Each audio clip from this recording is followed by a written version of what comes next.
परमसुखदं केवलं ज्ञानमूर्तिं द्वन्द्वातीतं गगनसदृशं तत्त्वमसादि लक्ष्यम् एकं नित्यं विमलमचलं सर्वादिसाक्षिभूतं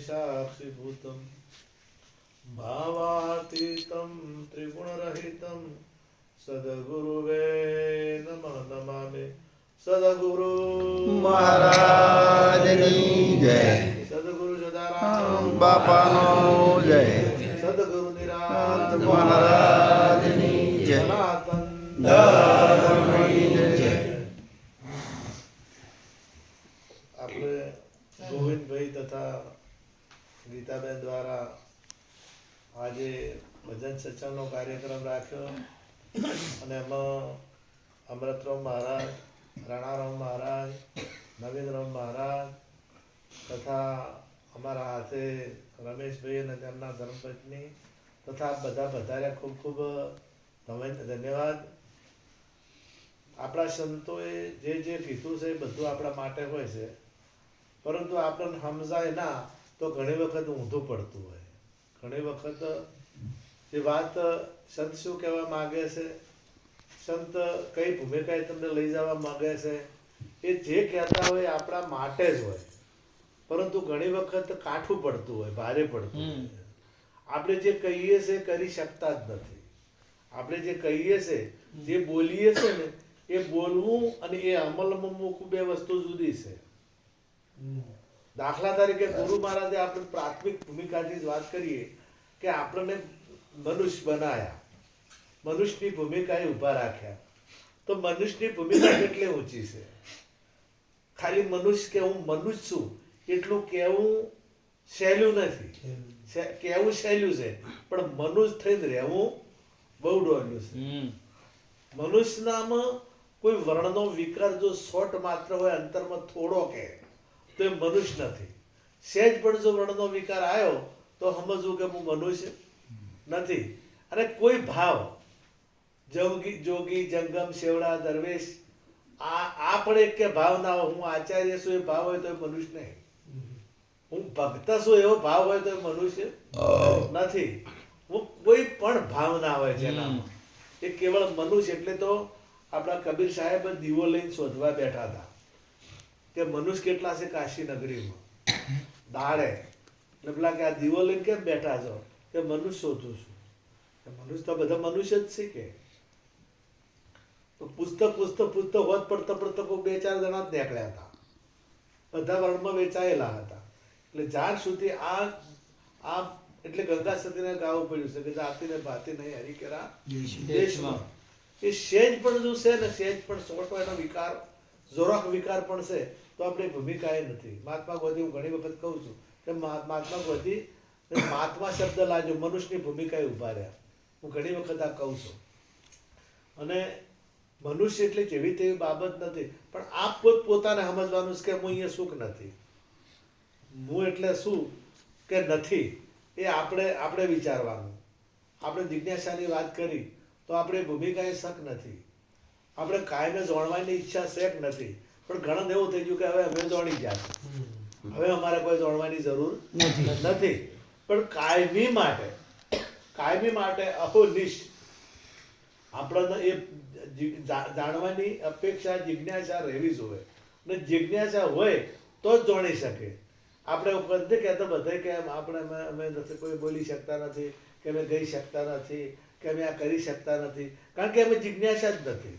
આ મારે કરવું નથી, મને લીધું એટલે કે અમે આટલું, હવે આપણે આગળ વધવું, આપણે તો જે છે એટલે બરાબર છે. પણ જો માણસ મહેનત કરે તો એ પ્રગતિ કરી શકે. જો મહેનત કરે તો આગળ વધી શકે. તમે બધા બોલી શકો, તમે બધા ગઈ શકો, ભલે રાગ આવે કે ના આવે, એ રાગનો મહત્વ નથી.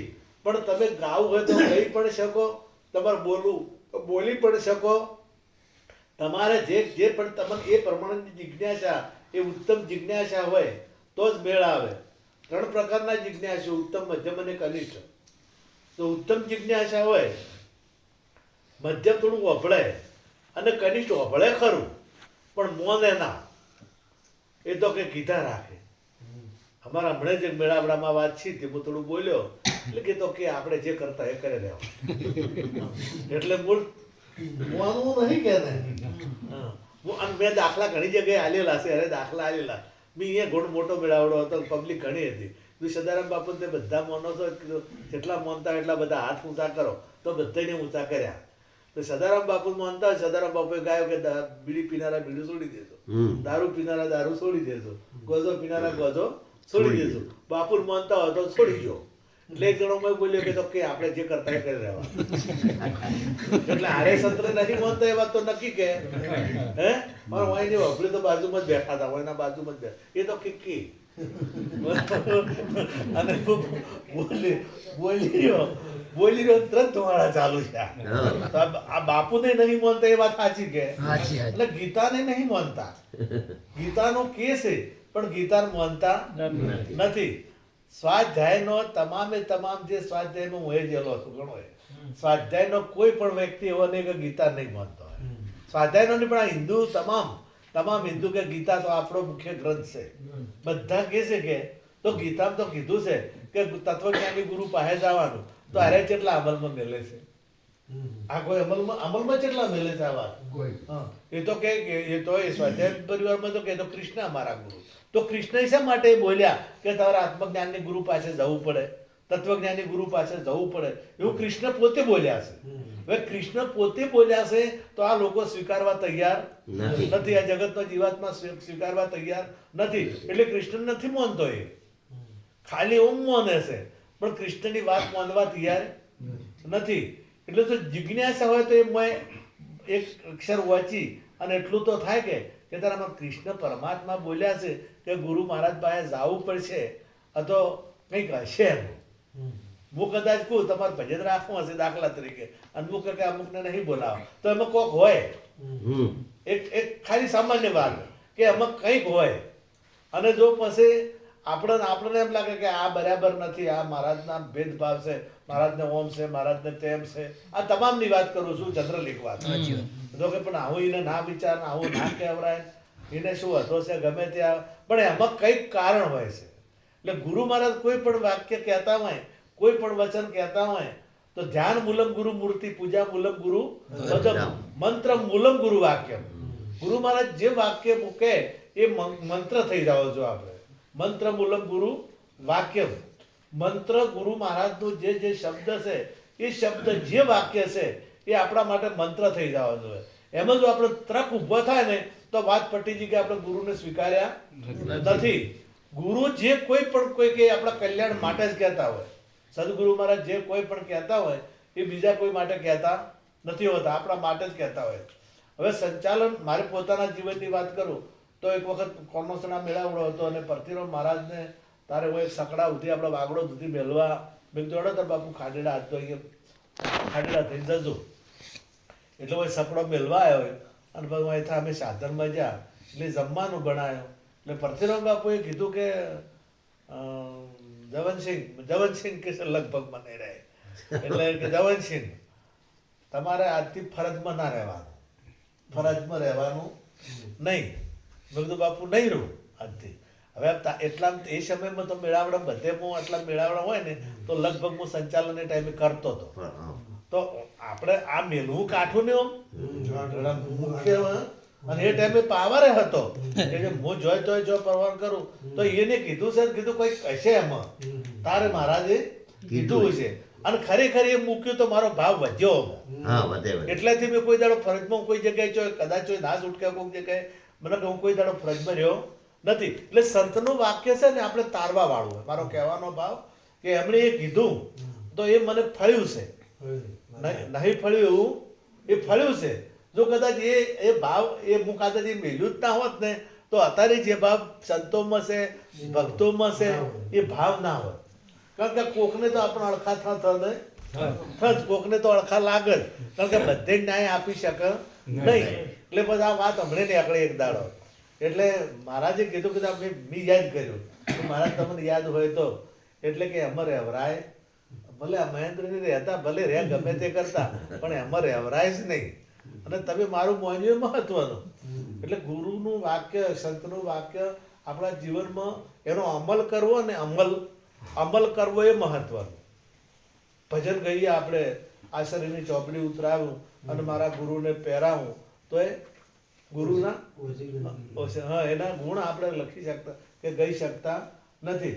તો હવે આ આપણે વર્તશે કેટલો આપણા જીવનમાં આવ્યો છે કે આપણા જીવનમાં નહીં આવ્યો.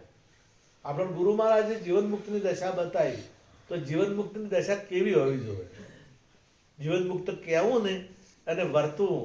આપણે દ્રષ્ટાંત છે કે સુખદેવજી જતા હતા પાછળ પાછળ વેદવ્યાસજી જતા હતા.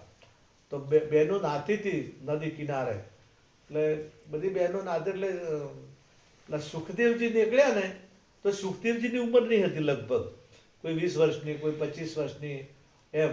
તો સુખદેવજી નીકળ્યા એટલે એમને કોઈ સંશય ના થયો, કોઈ બિલકુલ નીકળી ગયા. અને થોડી વાર પછી વેદવ્યાસજી આવ્યા તો વેદવ્યાસજીએ બધું જોયું અને વેદવ્યાસજી જેવા નજીક આવ્યા ને એટલે તરત જ કોઈ કપડાં પહેરવા માંડે, કોઈ હંતાઈજી, કોઈ દૂર જઈ અને એટલે વ્યાસજીને એમ થયું કે આ મારો દીકરો જે છે એ એની ઉંમરનો હતો છતાં એમને સંશય થયો નથી અને હું તો એમની મારાથી દીકરીઓ બરોબર છે. એટલે એમને બે દીકરીઓને એમને પ્રશ્ન કર્યો કે હું તો તમારા બાપ જેટલો છું, હું તમારી બાપની ઉંમરનો છું અને તમે મારી બધી દીકરી સમાન છો. તો તમે મને જોઈ અને તરત તમને સંકોચ થયો, તરત તમે વસ્ત્રો ધારણ કર્યા, તમે કોઈ વઠે જઈને ઉભો રહ્યો અને મારો દીકરો હતો તો તમારી ઉંમરનો હતો તો તમને કોઈ સંશય થયો નહોતો. એનું કારણ શું? એટલે બહેનોએ જવાબ આપ્યો કે એમને ખબર જ નથી કે હું પુરુષ છું કે સ્ત્રી છું, એમને ખબર જ નહીં. અને તમને ખબર છે કે હું બાપ જેવો છું એટલે પુરુષ શું? હવે આ ભાવ લાવો ને, આ ભાવ પુરુષ ને સ્ત્રી નતું એટલે પેલાની વાત નહીં કરતો હું પાસે તમારા ગામમાં હમણાં આ એની વાત હું કે નરે નથી કે નારી નથી, એ ભૂમિકા જ્યારે આવે ત્યારે તમામ વિકારો જતા રહે. આ દશા આપણી આવી છે કે નથી આવી, એ ભૂમિકા આપણે સહીએ કે નથી એ આપણે એટલે કાયમ માટે ભજન કરવાનું કીધું. કાયમ માટે ભજન કરો, ભજન કરો, ભજન કરો, બીજી વાત નહીં. સદારામ બાપુનો એક જ મંત્ર હતો કે ભજન કરો.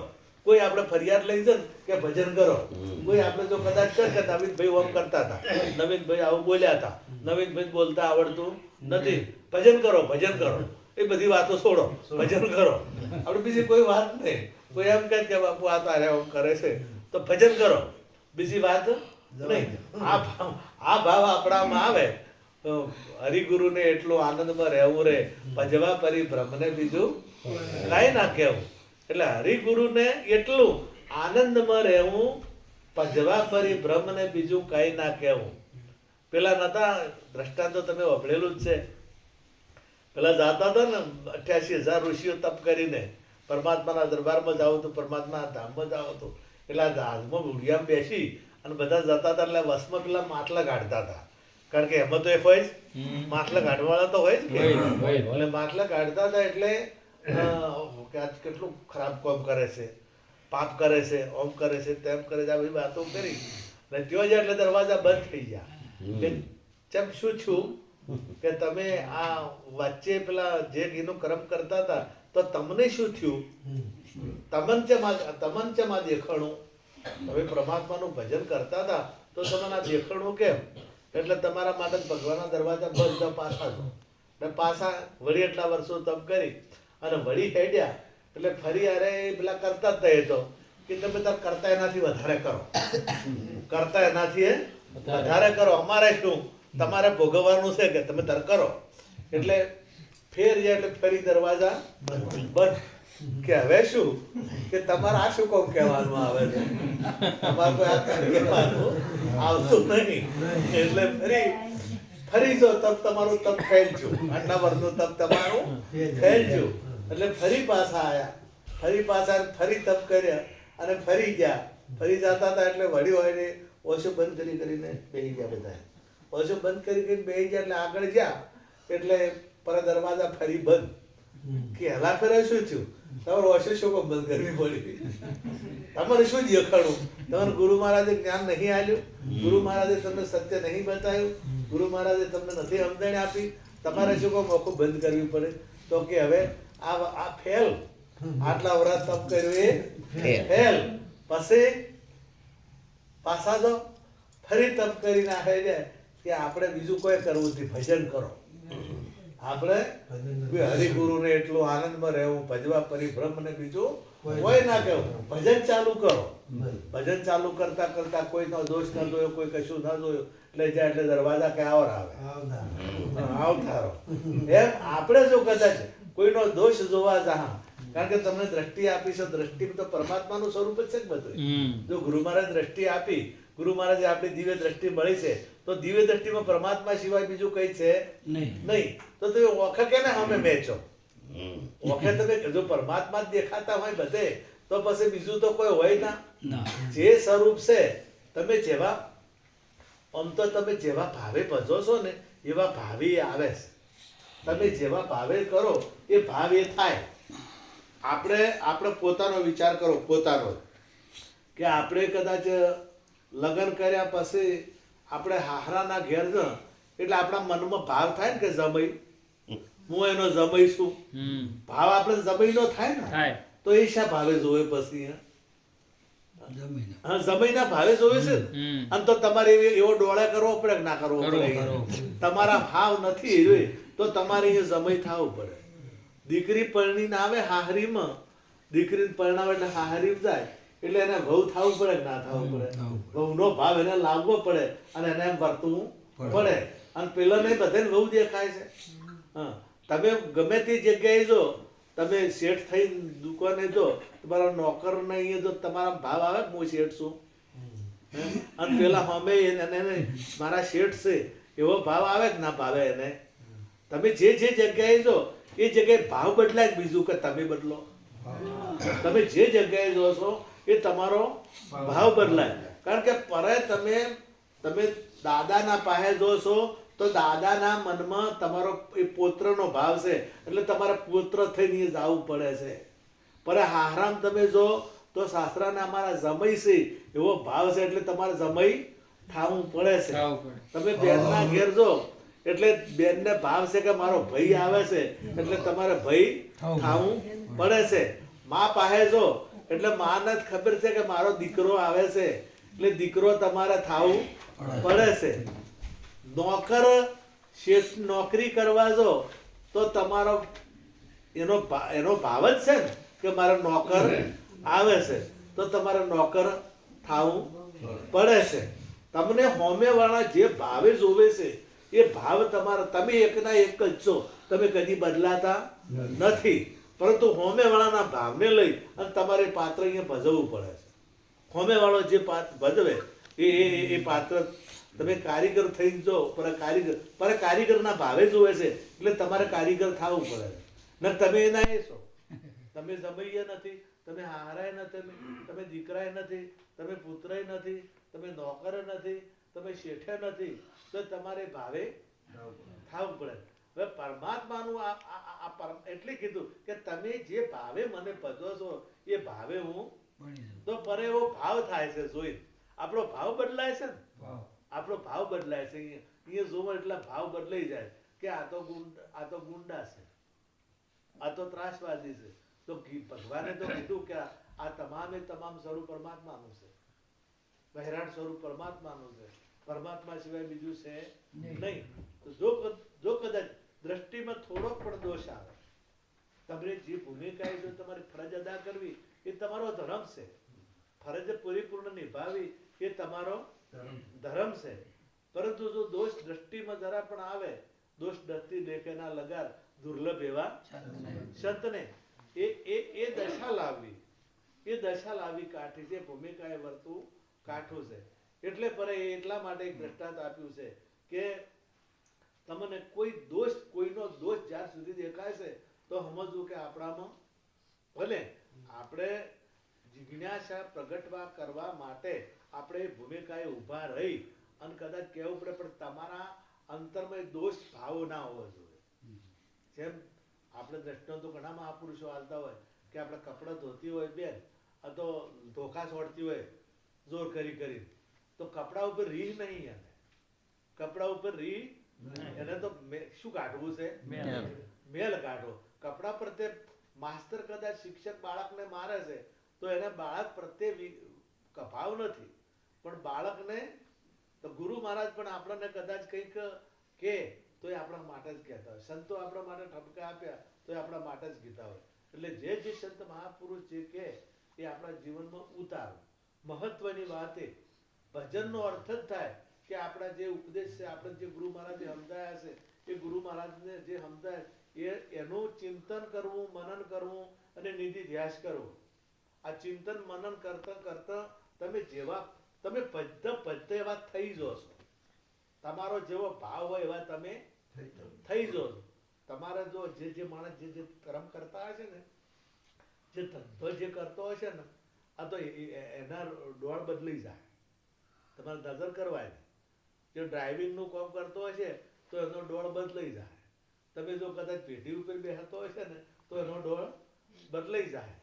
કારણ જેવું કરાવ છે, જેવું કર્મ હોય ને એવો ચહેરા ઉપર થોડો ભાવ આવી જાય છે, એનો આખું રંગ બદલાઈ જાય છે. એટલે તમે જેવું કરશો તમારામાં તારો ભાવ ભગવાન બની જાય છે. સમજણ તો બજળી બૂટી છે, મળશે સદગુરુની પાસે. એમ આપણે જે ગુરુ મહારાજે ઉભા રહ્યા છે તો ભાવ આપણો એવો થવો જોઈએ કે ના થવો જોઈએ? આપણને જે ભૂમિકાએ ઉભા રાખ્યા છે તો એવો ભાવે આપણો એવો હોવો જોઈએ કે બધી જગ્યાએ પરમાત્માનું સ્વરૂપ છે તો પરમાત્માનું સ્વરૂપ હોવું જોઈએ કે ના હોવું જોઈએ? હવે ગીતાવાળા ગમે એમ હશે પણ પેપળો શું છે એ ખબર જ નહીં.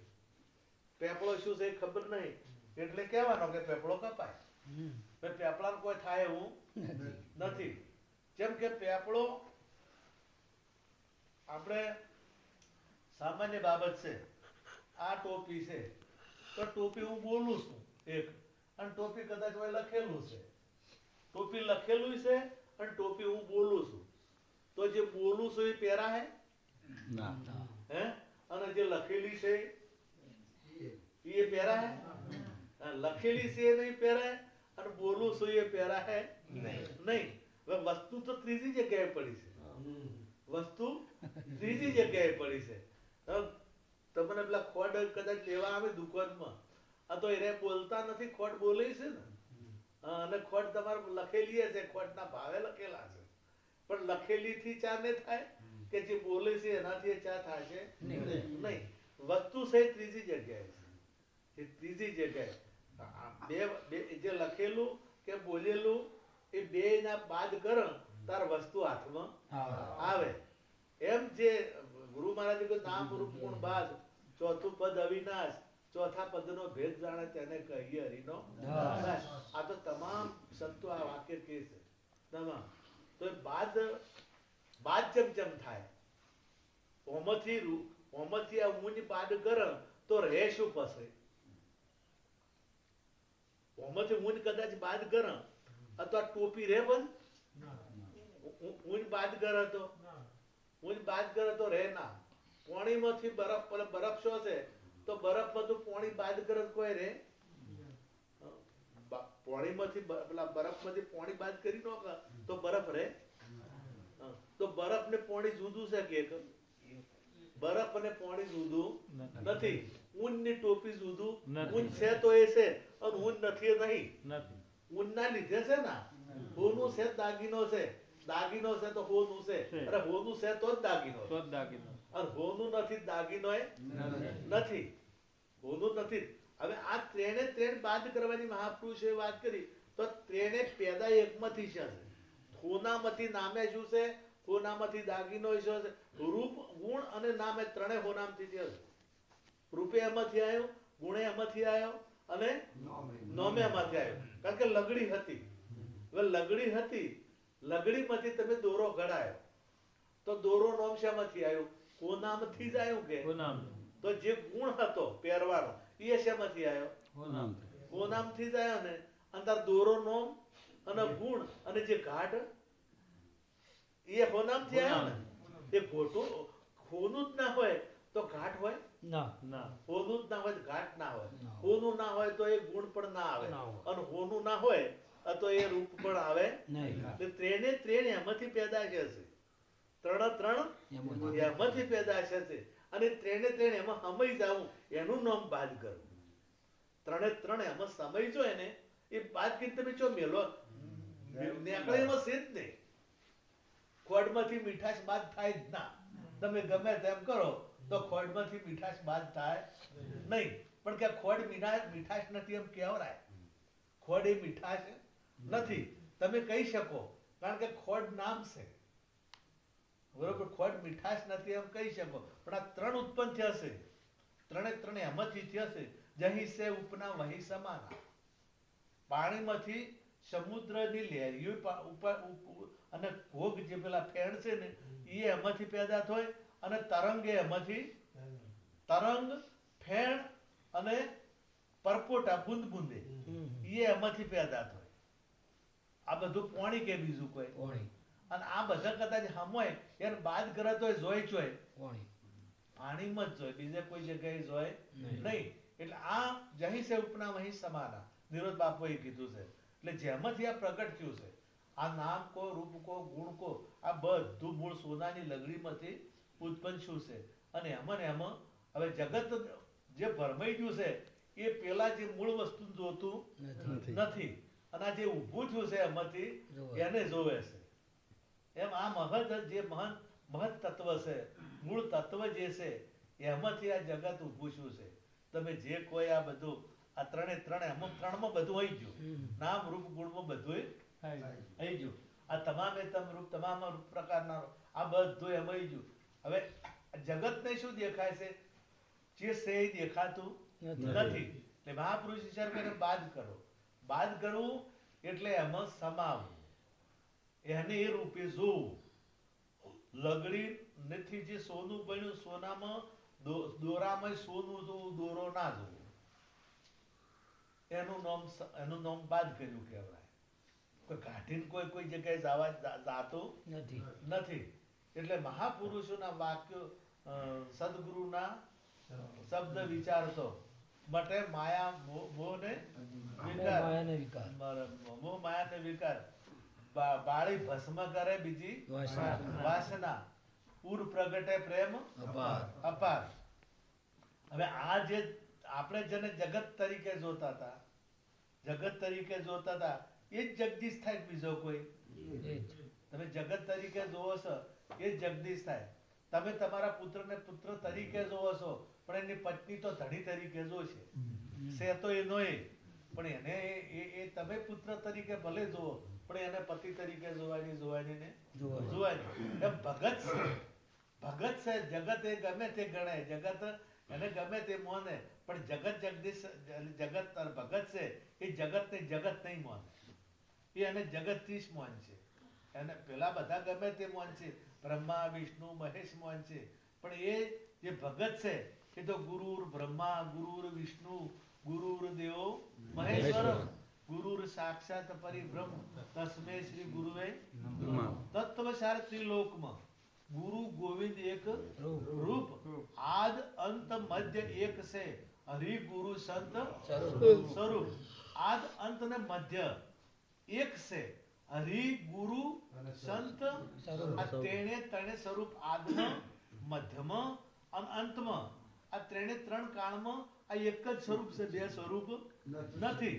પણ નથી સમજતો કે છે કે આ રે ગુરુ ના રે ભગવાન, પણ ગુરુ ગોવિંદ એક હે.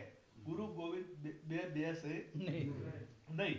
જેને સમજાય છે એને ગુરુ ગોવિંદ જુદા નથી. ગુરુને સર્વથી મોટા કીધા કે બ્રહ્માથી ગુરુ મોટા, વિષ્ણુથી ગુરુ મોટા અને બ્રહ્મા વિષ્ણુ ને મહેશથી ગુરુ ભગવાનથી પરમેશ્વરથી રાતે સાખી ગવણથી એમાં આવ્યું હતું કે પરમેશ્વરથી ગુરુ મહાન છે, પરમેશ્વરથી ગુરુ મહાન છે. તો આ હવે આપણે જગતના જીવને કહેવા જા તો કે આ મોટા થઈ ગયા છે, પણ ગુરુપદ એ મહત્વનું છે, ગુરુપદ મહાન છે. આપણે જો કદાચ અહીંયા હરતા ફરતા હા ને, આપણે જ્ઞાનની વાત નહીં આવે કે ગુરુ ના હોય ને ગુરુ તો આપણે ફરીએ ના કર. ગુરુના લીધે પૃથ્વી ઉપર આપણે પગલા મોડે ને એ ગુરુના લીધે મોડે. ને જેમ પાણી ફરતા હોય એવું થાય. ગુરુ ગ્રહ ના હોય ને તો ગુરુત્વાકર્ષણ હોય નહીં. અને ગુરુત્વાકર્ષણ હોય તો આપણે બેઠા સાહેબ બેઠી ના શકે, ઉલળી જાવ બેસી શકે નહીં. તો જે કંઈ છે એ ગુરુના લીધે છે. તો પરમાત્મા તો હતા જ, પણ ગુરુ નતા એટલા હતા ના તમારા માટે તો ચોકસી જ બધાને બીજા બધાને અત્યારે બીજા ગોતે યાર જોઈ તેઓ ગોતે છે. મારા ઘેર હમણે થોડાક સમય પહેલા 2 મહાત્માઓ આવ્યા હતા. હવે જે આપણે જય સાધુ એટલું મોટું નામ છે એનું, બહુ મોટું, કે એને એ આપણા કોઈકના ઘેર લઈ જાય ને કે એને લઈ જવા ને તો જેવી તેવી બાબત કહેવરાય એની પધરમણી થાય ને કે કોઈ જેવી તેવી બાબતને વણીએ ના મને કે એટલે મહાન પુરુષો છે. એનું કોમે બહુ મોટું છે. હવે એમને હાથે આમ તો સામાન તો આખી ગાડી ભરેલો હતો બધોય, પણ એક મૂર્તિ હતી તાળું પેલા પાર્શ્વનાથની મૂર્તિ હતી. અને અમે પેટીમાં ટણાટણ તાળું મારીને રાખે, એને પૂજાનો ટાઈમ થાય એટલે મૂર્તિ એ તાળું મારીને મૂર્તિ ઉગાડે. એટલે મને એમને કીધું કે મૂર્તિ ચમત્કારી છે, દર્શન કરો બેડો પાર થઈ જાય. એટલે મને મનમાં હું આવ્યું એ તો આપણા ઘેર આવ્યા હતા, કોઈ કહેવરાય ને કે ઘર બહાર છોડ્યા છે, મા બાપ છોડ્યા છે, કરોડોની મિલકત છોડી છે, તો હજી ભગવાન શેઠા છે, તો હજી પરમાત્મા એટલી બધી કષ્ટી હેડતું ફરવું, આટલું બધું તકલીફો વેઠવી બધી, તોય આટલું કરે પરમાત્મા શેઠા છે.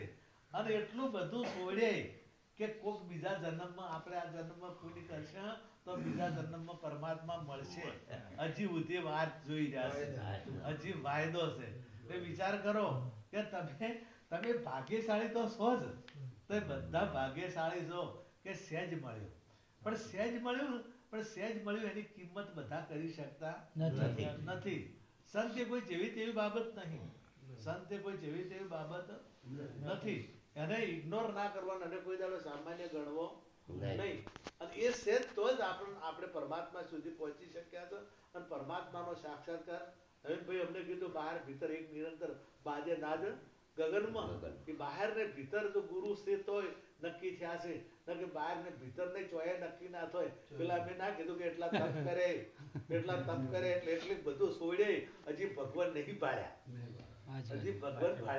નથી. અમારા ગોરધન બાપુ તો આવેલા છે, એ વાત કરતા હતા કે હરદ્વારના ઘાટ ઉપર, ગંગાના ઘાટ ઉપર 75 વર્ષના મહાત્મા મળ્યા. એટલે 75 વર્ષના મહાત્માની એમને ચર્ચા થઈ. એટલે હવે મહાત્માએ 75 વર્ષના હતા ને એમને કીધું કે અમને સંન્યાસ लिया सो जख मराई, हमने संन्यास लिया सो जख मराई, क्योंकि जिसकी प्राप्ति करनी थी वो तो अभी तक मिला ही नहीं. જેના માટે આ સંન્યાસ લીધો છે એ તો હજી અમને મળ્યો જ નહીં. 75 વર્ષ સુધી મળ્યો નથી. તો તમે તમારી જાતને ભાગ્યશાળી માનો કે સહેજ મળી ગયો, સહેજ મળી ગયો છે, અને સહેજ તમને સાક્ષાત્કાર કરાયા છે ગુરુ મહારાજ. હવે અહીંયા આપણે રહેવું કે ના રહેવું? ના રહેવું? મારે સુંદર વર્ષા મળ્યાની સાથે જઈ મળવું, મારું પૂર્ણ થયું છે કામ રે હરીને મળવું.